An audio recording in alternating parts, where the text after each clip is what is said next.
Assalamualaikum warahmatullahi wabarakatuh. Segala puji bagi Allah yang masih memberikan kita nikmat kesehatan pada hari ini, nikmat kesempatan sehingga kita bisa belajar kembali hari ini tentang pendidikan agama Islam dan budi pekerti. Anak-anak ibu yang soleh-soleha kelas 5A hingga kelas 5C, ibu berharap antum beserta keluarga di rumah tetap dalam kondisi sehat dan senantiasa dilindungi oleh Allah Subhanahu wa Ta'ala. Semoga antum sudah melaksanakan sholat duha, tilawah, dan juga tentunya sudah mandi hari ini anak ya, dan siap untuk memulai pembelajaran hari ini. Baik, untuk menambah keberkahan kita pada pagi hari ini, marilah kita sama-sama membaca lafaz ta'awuz dan basmalah. A'udzubillahi minasyaitonirrajim. Bismillahirrahmanirrahim.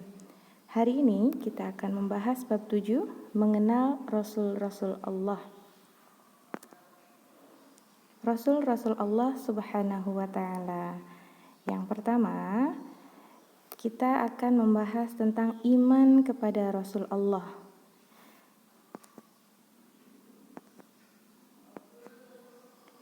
Iman kepada Rasul Allah termasuk rukun iman yang keempat. Rasul sendiri itu artinya adalah utusan. Iman atau artinya kita percaya, kita meyakini adanya Rasul-Rasul Allah. Rukun iman yang 6 ibu harapkan antum semua hafal ya nak ya. Rukun iman itu ada 6 ya. Iman kepada Rasul Allah itu termasuk salah satu rukun iman. Rukun iman yang keempat ya anak soleh-solehah. Jangan lupa ini adalah salah satu pelajaran kita yang senantiasa kita ulang dari kelas 1 hingga sampai hari ini. Jadi kita wajib meyakini dan percaya kepada Rasul-Rasul utusan Allah. Kemudian nama-nama Rasul Allah itu ada 25. Semoga antum semua sudah hafal jumlah Rasul-Rasul para Nabi yang 25 ini. Karena ini sering sekali kita pelajari dari kelas 1 bahkan mungkin dari TK ya hingga hari ini. Jadi ibu harapkan antum semua hafal. Mari kita mengingatnya kembali dari nomor 1 hingga nomor 25. Supaya mudah kita mengingatnya, kita pakai lagu ya. Dimulai dari nomor 1. Kita baca namanya saja. Adam, Idris, Nuh, Hud, Saleh, Ibrahim, Lut, Ismail, Ishak, Yakub, Yusuf, Ayyub, Su'aib, Musa, Harun, Zulkifli, Daud, Sulaiman, Ilyas, Ilyasa, Yunus, Zakaria, Yahya, Isa, Al-Akhirul Khatimul Anbiya, Muhammad, Nurul Mustafa. Itu ya nak ya lagunya kurang lebih seperti itu. Jadi yang 25 nama-nama Nabi dan Rasul itu wajib kita hafal nama-namanya. Kalau antum lupa silahkan diingat kembali 25 nama-nama Rasul Allah. Kemudian selanjutnya sifat para Rasul. Sifat para Rasul tentunya berbeda dengan kita sifat manusia ya. Sifat Rasul di sini ada 4. Yang pertama itu siddiq. Siddiq itu artinya benar. Maksudnya bahwa para Rasul Allah selalu mengatakan sesuatu yang benar atau mengatakan kebenaran. Ucapan dan perbuatan para Rasul tersebut selalu benar karena mendapatkan bimbingan dari Allah. Nah, ini tentunya sangat berbeda dengan kita manusia ya, yang terkadang kita itu berbicara tidak jujur atau tidak benar. Terkadang kita melakukan suatu kebohongan dan itu merupakan suatu dosa. Yang kedua, sifat Rasul yang kedua yaitu amanah. Amanah artinya dapat dipercaya. Para Rasul utusan Allah itu dapat dipercaya kebenarannya. Semua yang disampaikan itu berasal dari Allah Subhanahu wa Ta'ala. Jadi apa yang disampaikan itu bisa dipercaya. Makanya sifat amanah ini sangat penting ya. Sangat penting. tidak berkhianat. Para rasul tidak berkhianat kepada Allah Subhanahu wa taala. Mereka bisa dipercaya, tidak seperti kita manusia yang terkadang kita suka tidak amanah atau tidak bisa dipercaya. Ya. Bahkan mungkin ketika kita berjanji terkadang kita mengingkari, jadi tidak bisa dipercaya. Padahal kita sebagai seorang muslim sepatutnya lah dan selayaknya lah apa-apa yang kita bicarakan atau apa-apa yang keluar dari mulut kita, maka itulah jadi pegangan kita. Umat muslim atau orang Islam itu yang dipegang adalah ucapannya atau omongannya. Jika omongannya tidak bisa dipercaya, maka diragukan keislamannya atau ketauhidannya. Yang ketiga, tabligh. Tabligh ini artinya menyampaikan. Tentu saja tugas para rasul sebagaimana dikemukakan tadi atau disampaikan oleh ibu tadi, bahwa tugasnya adalah menyampaikan sesuatu yang datangnya dari Allah, disampaikan kepada para umatnya. Lalu yang keempat itu fatwanah. Fatwanah itu artinya cerdas atau pandai. Setiap rasul Allah dibekali dengan otak yang cerdas agar mampu menghadapi segala masalah yang dihadapi ketika mereka berdakwah. Jadi selalu ada solusi. Mereka harus bisa berinisiatif memberikan solusi atau mencari solusi dari apa-apa yang dihadapi ketika mereka berdakwah. Itu 4 sifat rasul ya nak ya. Kemudian perbedaan nabi dan rasul. Apa sih perbedaan antara nabi dan rasul? Nah, ini perbedaannya, bahwa nabi adalah seorang laki-laki yang mendapatkan wahyu dari Allah untuk dirinya sendiri, sedangkan rasul itu disampaikan atau wajib disampaikan untuk umatnya. Jadi kalau rasul adalah seorang laki-laki yang mendapatkan wahyu dari Allah untuk disampaikan kepada para umatnya. Itu perbedaannya ya, sama-sama seorang laki-laki yang mendapatkan wahyu dari Allah. Tetapi perbedaannya kalau nabi itu tidak wajib untuk disampaikan kepada para umatnya, sedangkan rasul itu wajib disampaikan kepada para umatnya, didakwahkan kepada para umatnya, sehingga mereka mendapatkan tantangan-tantangan dari kaumnya masing-masing.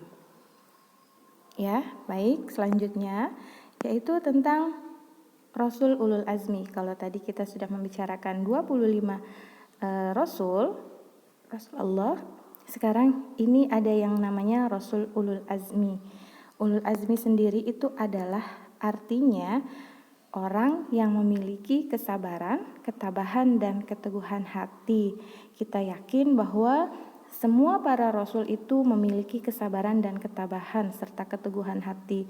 Nah, Rasul Ulul Azmi ini tentunya memiliki kesabaran, ketabahan, dan keteguhan hati yang lebih besar ketika menghadapi para umatnya dalam berdakwah. Ya, ketika mereka berdakwah menghadapi para umatnya yang sangat beraneka ragam jenis karakternya dan sifatnya.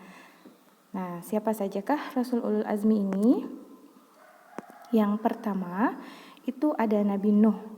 Ya, kita tahu Nabi Nuh yang tadi sudah dibacakan oleh ibu ya, salah satu Rasul Allah dan termasuk Rasul Ulul Azmi, itu mendapat banyak tantangan, banyak sekali tantangan yang dihadapi oleh Nabi Nuh. Termasuk beliau mendapatkan tantangan dari anaknya sendiri, yaitu Kan'an. Ya, Kan'an dan istrinya yang tidak mau patuh dan menurut kepada Nabi Nuh, tidak mau mengikuti ajaran yang dibawa oleh Nabi Nuh. Termasuk kaum Nabi Nuh yang tidak mau beriman kepada Allah. Bahkan mereka menghina dan mengejek Nabi Nuh alaihi salam. Lalu ketika mereka mengejek dan menghina Nabi Nuh, pada saat itu Allah perintahkan Nabi Nuh untuk membuat perahu ya atau kapal ya. Tapi mereka mengejek dan menghina Nabi Nuh, disangka atau mereka menganggap bahwa apa yang dilakukan Nabi Nuh itu adalah sia-sia. Ternyata Allah datangkan hukuman kepada kaum Nabi Nuh pada saat itu dengan banjir besar, sehingga kapal atau perahu yang dibuat oleh Nabi Nuh berhari-hari lamanya itu ya bisa digunakan untuk menyelamatkan para kaumnya yang mau ikut bersama Nabi Nuh. Tetapi pada saat itu ada juga kaumnya yang tidak mau beriman dan tidak mau patuh dan ikut beserta kepada Nabi Nuh dalam perahu atau kapalnya tersebut, termasuk anaknya dan istrinya. Anaknya itu Kan'an ya. Mereka tidak mau beriman kepada Nabi Nuh. Itulah salah satu tantangan yang dihadapi oleh Nabi Nuh. Yang kedua, Rasul Ulul Azmi yang kedua yaitu Nabi Ibrahim alaihissalam. Nabi Ibrahim pun sama, banyak mendapat cobaan ketika menyebarkan agama Allah. Pada saat itu ada raja yang menentang ajaran yang dibawa oleh Nabi Ibrahim alaihissalam yang bernama Raja Namrud. Pun Nabi Ibrahim mendapatkan tantangan yang luar biasa dari ayahnya sendiri. Ayahnya Nabi Ibrahim yang bernama Azar itu adalah seorang pembuat berhala, pembuat patung berhala pada saat itu yang begitu menentang ajaran yang dibawa oleh Nabi Ibrahim. Dan Raja Namrud yang sangat kejam, termasuklah yang menentang ajaran yang dibawa oleh Nabi Ibrahim. Itu Rasulul Azmi yang kedua, dan tentunya masih banyak sekali kisah-kisah Nabi Ibrahim yang lain ya nak ya. Kemudian yang ketiga yaitu Nabi Musa alaihissalam. Kita tahu Nabi Musa itu banyak sekali ditentang dakwahnya oleh Raja Fir'aun.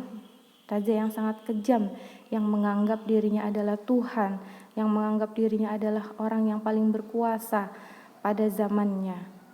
Nah, mukjizat yang dimiliki Nabi Musa alaihissalam yaitu salah satunya mampu membelah lautan dengan tongkatnya. Sehingga pada saat itu ketika bala tentara kerajaan Fir'aun atau Raja Fir'aun dan tentaranya itu mengejar Nabi Musa bisa membelah lautan dengan tongkatnya, tentunya atas seizin Allah Subhanahu wa taala. Sehingga pada saat itu pengikut Nabi Musa dapat selamat dari kejaran tentara Fir'aun. Bahkan justru sebaliknya, Fir'aun dan bala tentaranya tenggelam di dalam lautan. Dan saat itu Fir'aun sudah mau bertaubat, tapi tidak ada kata dari Allah Subhanahu wa taala ketika saat itu Fir'aun sudah akan meninggal, sudah ibaratnya tuh nyawanya sudah ada di leher, tapi Allah tidak menerima taubatnya ya. Maka bersegeralah bertaubat sebelum Allah mencabut nyawa kita. Segeralah kita memperbaiki ibadah-ibadah kita kepada Allah sebelum Allah mencabut nyawa kita saat ini. Kemudian Rasul Ulul Azmi yang keempat yaitu Nabi Isa alaihissalam. Nabi Isa menyebarkan agamanya dengan penuh kasih sayang. Salah satu mukjizat yang dimilikinya yaitu dapat menyembuhkan orang sakit dan menghidupkan orang yang sudah mati. Tentunya ini semua atas izin dari Allah Subhanahu wa taala. Lalu yang kelima yaitu Nabi besar Muhammad sallallahu alaihi wasallam. Nabi Muhammad yang sering kita mendengar kisah-kisah Nabi Muhammad ya, banyak mendapat tantangan dari kaum kafir Quraisy, bahkan dari pamannya sendiri yaitu Abu Lahab. Tetapi Nabi Muhammad sallallahu alaihi wasallam tetap sabar menghadapi tantangan-tantangan ketika beliau berdakwah. Nah, Al-Quran adalah mukjizat yang diberikan kepada Nabi Muhammad Shallallahu Alaihi Wasallam. Nabi Muhammad Shallallahu Alaihi Wasallam ini Nabi terakhir yang begitu banyak kita harus mengambil sifat-sifat yang dimiliki oleh Nabi Muhammad Shallallahu Alaihi Wasallam. Kita perlu mencontoh karakter-karakter yang dimiliki oleh Nabi ya. Begitu sabar, begitu taat kepada Allah dalam menghadapi kaumnya yang sangat tidak mau mengikuti ajaran Nabi begitu bersabar menghadapinya. Ya nak ya? Dan tentunya masih banyak kisah-kisah Nabi yang lain. Di sini hanya menjelaskan kisah Rasulul Azmi yang 5 tadi. Kemudian terakhir ini ada tugas. Tugas yang ada di sini ada 5. Nomor 1 sampai 5. Untuk nomor 1 sampai 4 silahkan antum kerjakan di buku tulis antum. Antum tulis soalnya, kemudian antum jawab. Setelah itu antum kirimkan ke wali kelasnya masing-masing. Untuk nomor 5 silahkan antum kerjakan di buku paket agamanya. Langsung diisi di buku paket agamanya. Kemudian jika sudah selesai, maka silahkan hasilnya dikirimkan oleh wali kelasnya masing-masing. Mungkin itu saja yang bisa Ibu sampaikan pada kesempatan hari ini. Kurang lebihnya mohon maaf. Tentunya jika ada kesalahan datangnya dari ibu sendiri, kesempurnaan hanya milik Allah. Kepada Allah lah ibu mohon ampun. Kita akhiri dengan baca lafaz hamdalah sama-sama. Alhamdulillahirabbil alamin. Wassalamualaikum warahmatullahi wabarakatuh.